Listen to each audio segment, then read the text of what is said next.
Welcome to another episode of The Gold Mind. I am your host, Casey Bell, and today's guest is Chrishanne. Let's get started. My first question for you, as an entrepreneur, were you raised in a household of entrepreneurs? No, none of my family members are entrepreneurs. So you can say I'm a pioneer in my family. That's awesome. How did you first come into the knowledge of what entrepreneurship is? Um, I wouldn't say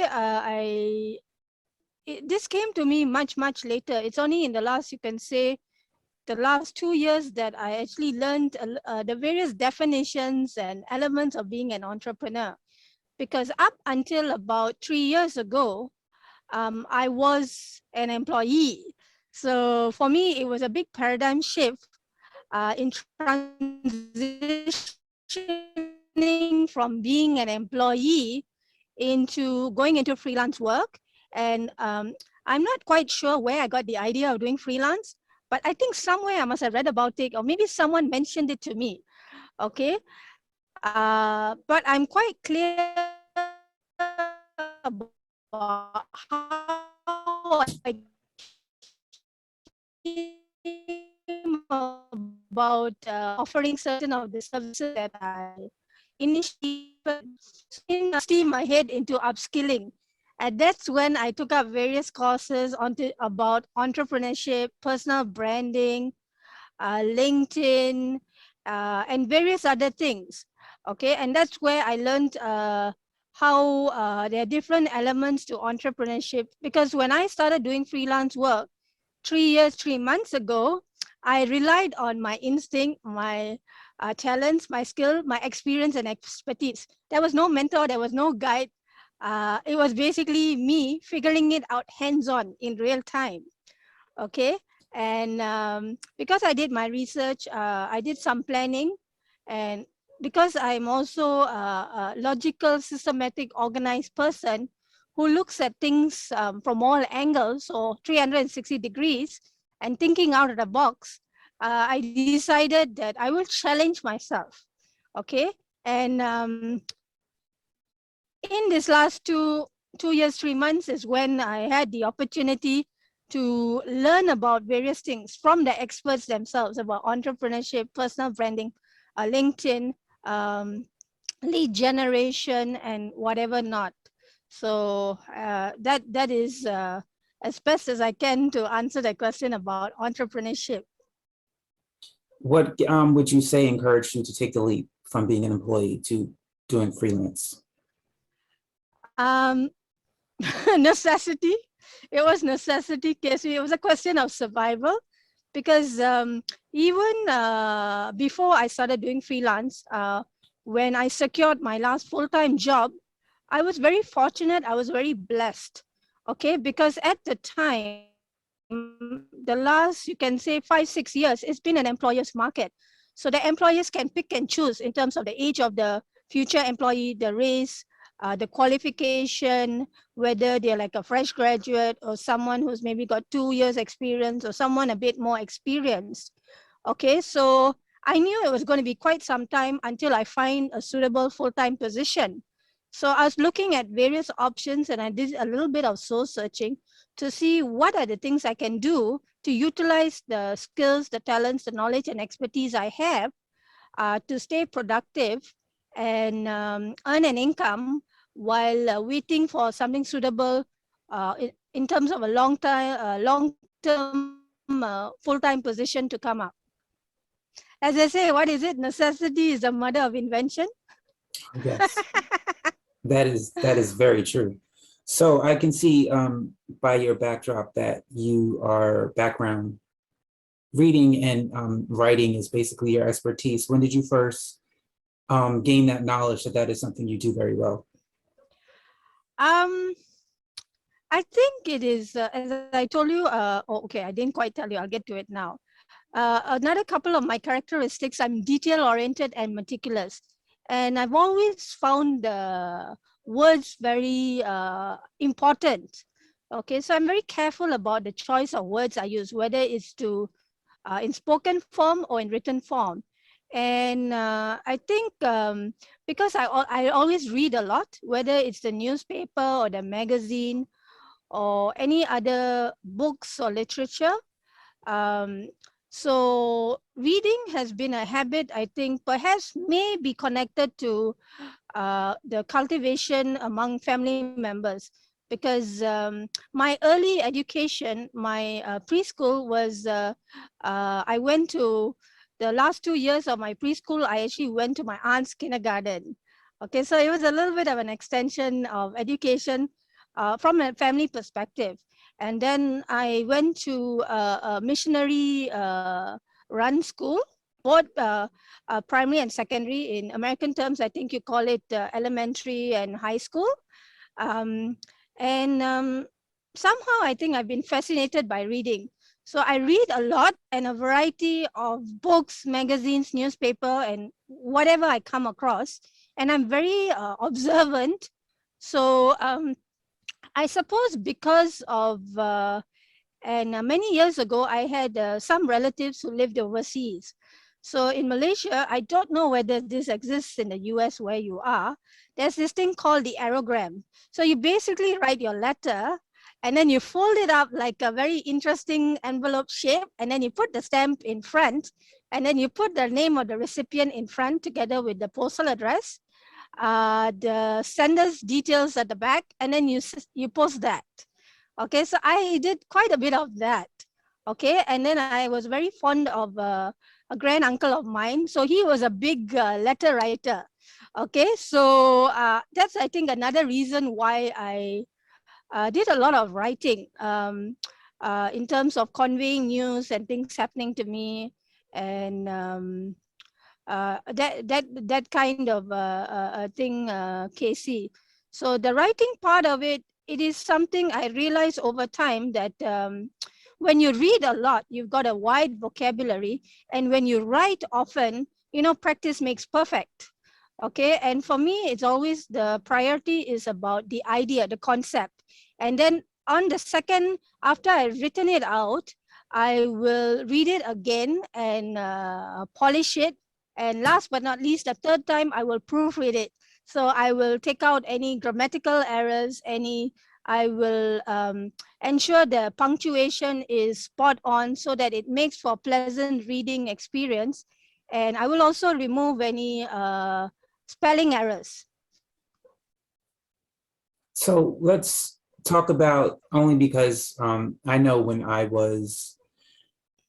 first heard the word copywriting or copywriter, I thought that was a person who helps you copyright your stuff, and that's not exactly what a copywriter is. So explain what when you say copyright, what was in from your perspective, what did you think copyright was? Well, when you get when you copyright your books through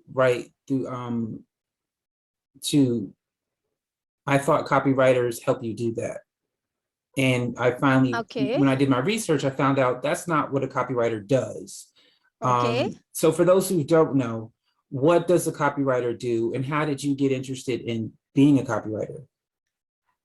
Okay, Casey, copywriting, like some of the other services I provide, copywriting is one of those services that originally I didn't offer.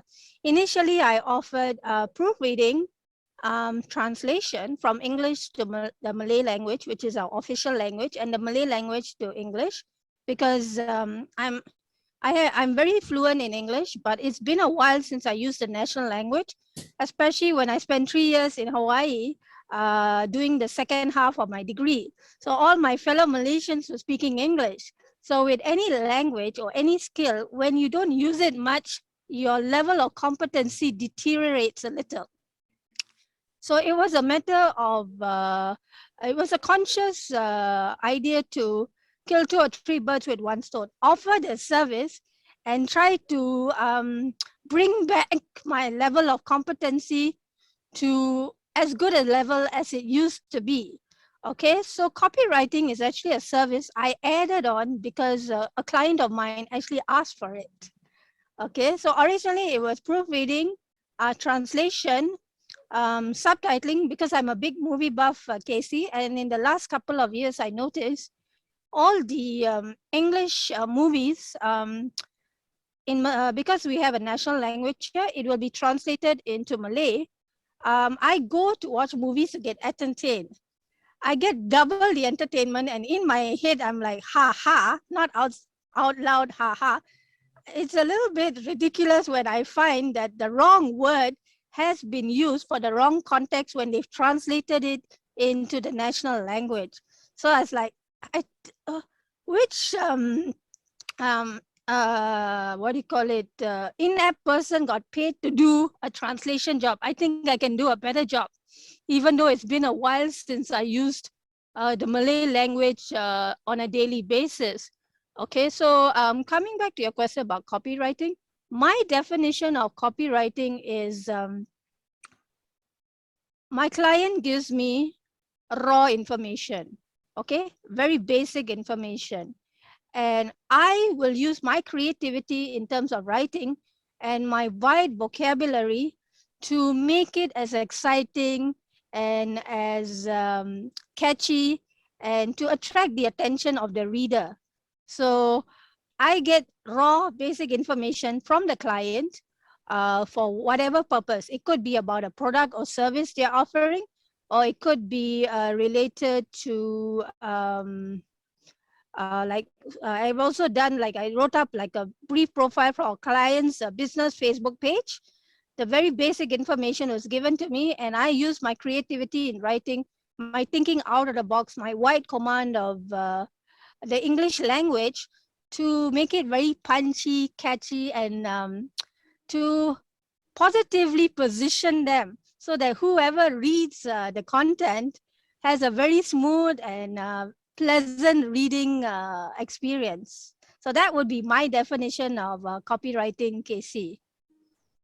Yes, yes, that's actually, I think that's one of the problems with the English language is there are many words that have multiple definitions, and if you're not aware of that, you may misuse a word. That's probably why so many times translations are mixed up, because most languages, each word has its own definition, whereas in English, there could be one word and have 3 or 4 definitions. Correct. Yeah, in English, I think there are a lot of words that we can choose from, because depending on the topic or the subject and the context, you have multiple choices of words that or options to choose from. Okay, whereas with certain languages, for example, I find it easy to translate from English to the national language. But if you ask me to translate from Malay, the national language, to English, it is quite tricky for me, because in the national language, there is, you can say, at least double to triple the number of words used to convey the same information in English. So yes, certain languages, you can say, are not as, it doesn't really give you much of variety in terms of the option of words you can use when you want to convey a message or an idea. Yes, so tell us how exactly, when you started freelancing, what were some of the things you used to market yourself so people was aware of your services? Okay, so I started this on January 8th in 2018. So right now is 3 years, 3 months.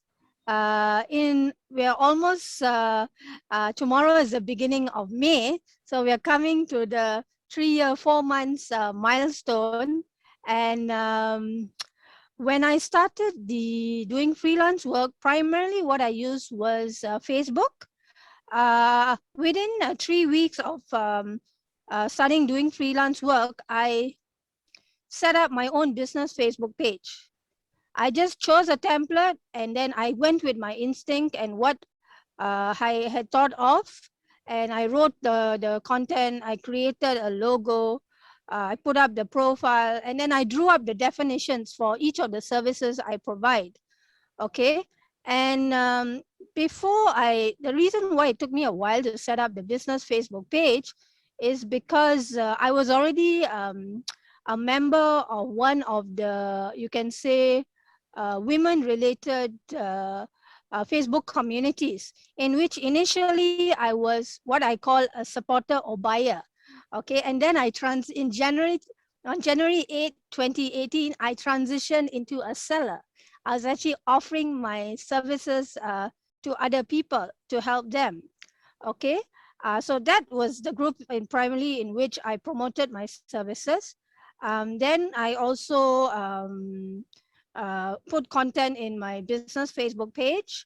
And then I also got invited by a member I knew in that group. I told you where I first transitioned to seller.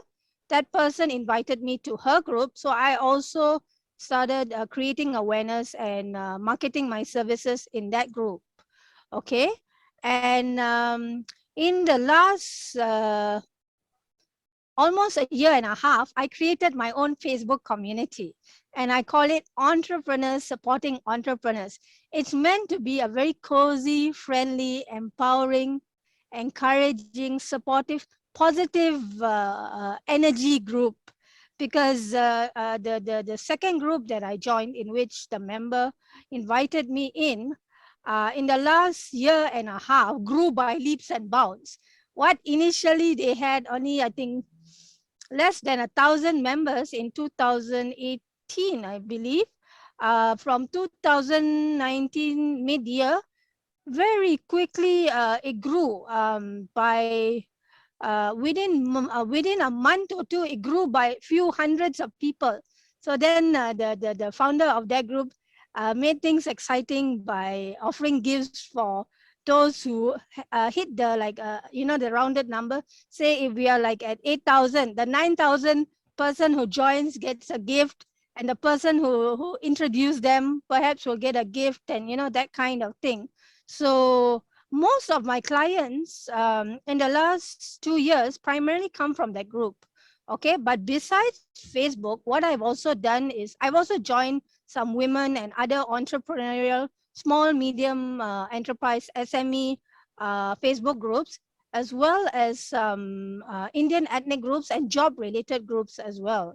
And some of my friends who are also in certain other groups which I think it's beneficial for me to join, I look and read what is that group about. If I think it aligns with what my values and my interests, then I will join in. So besides Facebook, in the last 2 years, I've been also marketing my services and creating awareness and being very active in engaging in people on LinkedIn as well. So one of the things I decided to do besides upskilling and pivoting to change my style of creating awareness and marketing my services once the pandemic hit is I took up various courses, and I seized the opportunity to go full steam ahead to learn the theory and the tips to leapfrog ahead from the experts, because I had already done as much as I could on my own. Okay, it was now time to learn from the experts, and the opportunity was there. Okay, so LinkedIn as well. So I took up a Killing It on LinkedIn workshop. So I changed the profile photo. I revamped the summary, or what they call the profile, the brief for profile, and then I created a banner and all that stuff. And within 3 days of me doing that, uh, three different people reached out to me. Not that people had not reached out to me previously, but it wasn't this many, and not in such a short period of time. So it was, this basically told me that what the trainer was saying is, if you follow the steps and the advice and the tips given, eventually you will see more people looking at your profile, more people reaching out to you and all that. And true enough, the proof was in the pudding. I saw it within 3 days of me revamping my LinkedIn profile. And so that's basically one of those things. And then since last year, I got onto Google My Business, which was something that was told to me about by one of the trainers I took on, professional certificate in social media marketing. So she basically guided me and my fellow participants on setting up Google My Business, and also guest speakers whom she invited, who are experts in YouTube marketing, they taught us how to set up our YouTube channel. So basically, since last year, I have a business YouTube channel. Before that, I only have a personal one, which is where I save all the music that I like to listen to. And so this is how I've been diversifying and finding ways of reaching out to a wider target audience. Uh, and after being on Google My Business, two people actually reached out to me through that. That's how they found out about me. They must have done a search in Google using certain keywords that are part of my page. And when I asked them how they found out about me, they said Google My Business. So I was like, yes, great. At least the time and effort I put into setting up that page is paying off. Awesome. So I also noticed you redesign and edit resumes, and I do know that sometimes getting a job is how well your resume is written gets that phone call for the interview. So what inspired you to do resume work? Okay, what you just mentioned, the redesign and edit resume or CV is actually my niche area. That is the first service I provided besides proofreading and the translation. What made me offer this service is, Casey, I believe it's very important once before you leave high school. This is an important skill that you need to have. You need to know how to write your resume or CV. Or the alternative is those who, before they leave college or university, they graduate, they also need to know how to write their resume or CV. Because this is a very important written document when you want to apply for an internship or you want to apply for a job. Okay, and I had to write my own resume from scratch, Casey. I was in Hawaii. I was taking a class called Career Skills. And there were two things we needed to do, part of the assignment. One is to design business card. That wasn't so complicated because in the US, things are quite simple. Microsoft Word, you just go to the settings, you put in there every business card, ding, ding, ding. That whole table appears and then you just play around with the font and the color and all that. And then you go and buy that perforated sheet, you put in the printer, you print it out and you tear it up and you've got your business cards. So the business card was very simple for me to do because I'm a visual person and I'm quite creative. I made it quite simple. I just did a little bit of playing around with fonts and colors. So another thing I needed to do, Casey, was to write my own resume. And I started from scratch. There was no guide, there was no template whatsoever. I just drew on my talents. Because I'm detail-oriented, I'm meticulous, I am a logical thinker, I'm quite systematic.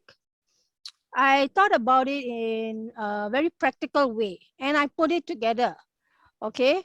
And I used the resume that I created myself to apply for an internship. And I did get the internship,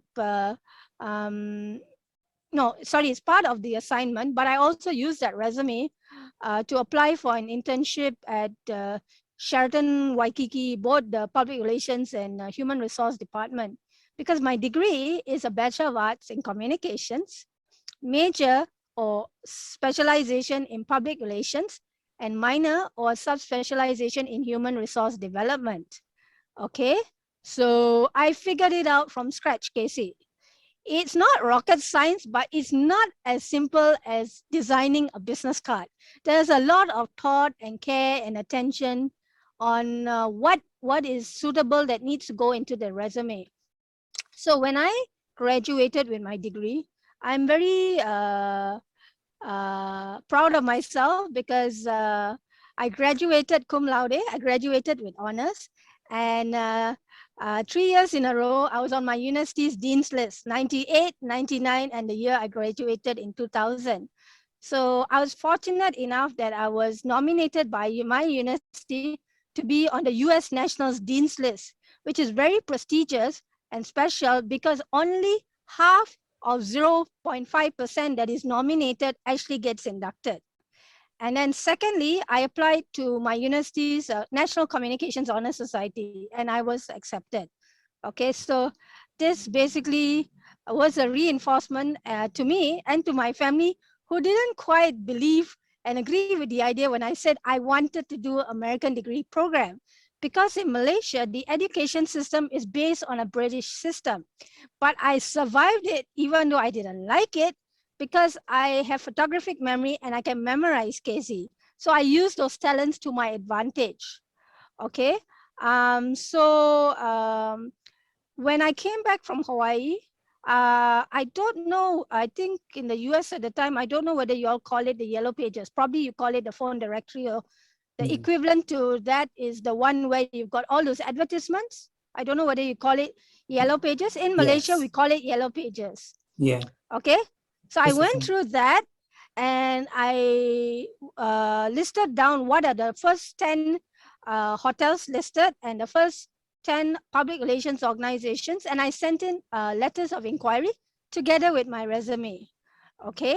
And over the years, Casey, I have made significant changes to the very simple resume, which became a curriculum vitae, which is more details. Because the resume is actually very brief, not much information. Curriculum vitae or CV has more details in it.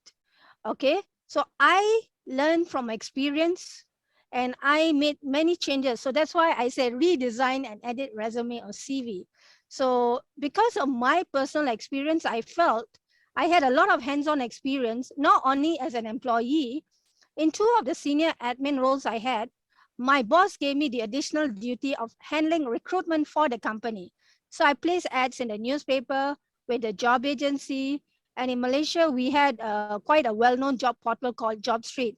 I'm not sure, maybe in the US, the most well-known one, I think, is Monster. Is that right, Casey? Yes. Okay. Yes. So I have also handled recruitment for the company. I placed the ad, I did reviewed the applications received, the resumes. I did the first round of interviews, gave feedback to the boss for the second round of interviews. So I've been on both sides. Okay. So I felt since I had some struggles with this and I figured it out using my own talents and all that stuff, I could help others who are in a similar boat by utilizing my personal experience and what I've learned along the way and what has become at my fingertips, something that I can help other people who may need the help in presenting and highlighting what they have done and give a good impression to their potential employer. That thank you for sharing. And yes, we call it the yellow pages. I don't actually think they have that available anymore. They do have a website. Okay. Yeah, I haven't received one in a while. I guess they're trying to conserve paper or something. I don't know. Perhaps because you've got, we're in the digital age, Yeah. perhaps it's available in digital form rather than a printed form. Right. I think you might be able to go somewhere to pick one up, but I know they have a website now, which is what most people use these days. Okay. So thank you so much for sharing everything you've shared. I appreciate you. So my last question for you, for the person out there who's either thinking about becoming an entrepreneur or they're at the point where you were, where it's a necessity that they become an entrepreneur, what advice would you give them to get started? Okay. My advice would be to look at your options. Because some people have the misconception that entrepreneurship equals time freedom and financial freedom, but actually it is the total opposite. Because you are the face of the business, you are the one who's making the decisions, especially when you're a solopreneur like myself. Everything is based on what I do. Okay, no matter if I'm using automation, I'm using social media, I'm good at multitasking, and I find ways to make I do get more things done with the 24 hours I have. So I'm not discouraging anyone from becoming an entrepreneur, but please just weigh your options.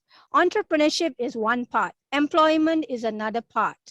Okay, entrepreneurship, there are different aspects to it. You can be a solopreneur, as in you do everything yourself. And initially, if you are starting something small, I would advise you to do your research, to think things through, look at your options, read a lot.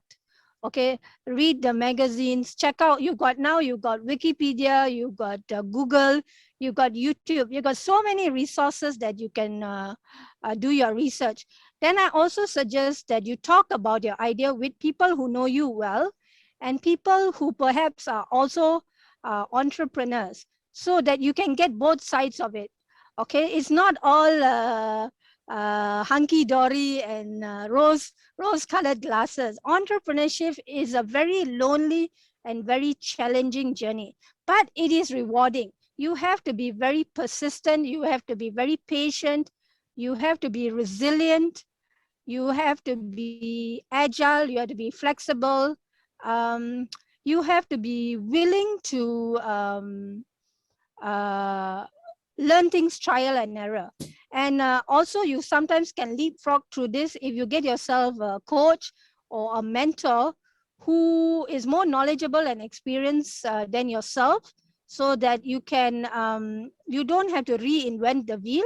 You can benefit from their tips and what they learned, and you can avoid certain things. But you also learn a lot from mistakes. I'm not saying that you will not make any mistakes, but just weigh your options. Employment is just one option. Being a self-employed business owner and entrepreneur is another option. But if you want to be an entrepreneur, please be prepared for the various challenges you're going to face. And one important thing as an entrepreneur is don't give up. You cannot say die. Dying is not an option. You have to make sure that you are committed, you persevere, and you make the best choice possible. I'm not discouraging, but I'm telling people to be very practical and realistic about it. Just be very sure about what you want to do, whether to be an entrepreneur or be an employee or do volunteer work or do freelance and just test the waters and see if it's something you like. My advice is start small. Keep your full-time job, start small on the side, something that's related to your passion or your hobby, something you enjoy very much. And once that picks up and it gives you significant income and you have repeat customers, and it covers the more than your minimal expenses and necessities, then perhaps you can consider transitioning from an employee to an entrepreneur fully. So step by step, little by little, think it through, do your research, plan it out, test the waters. And this is the way in order, the best way to do things. Don't just jump into the frying pan and expect that even though you're very confident and you believe in yourself, that's very important. But don't put yourself in a position where you're going to struggle a lot unless you are very committed and dedicated to it. So that would be my advice, Casey, from my personal experience and from all my way of thinking. That is all the time we have for you today on The Gold Mine. I want to thank our guest, Chrishanne, for stopping on by. Thank you for watching. Audience, have a great day.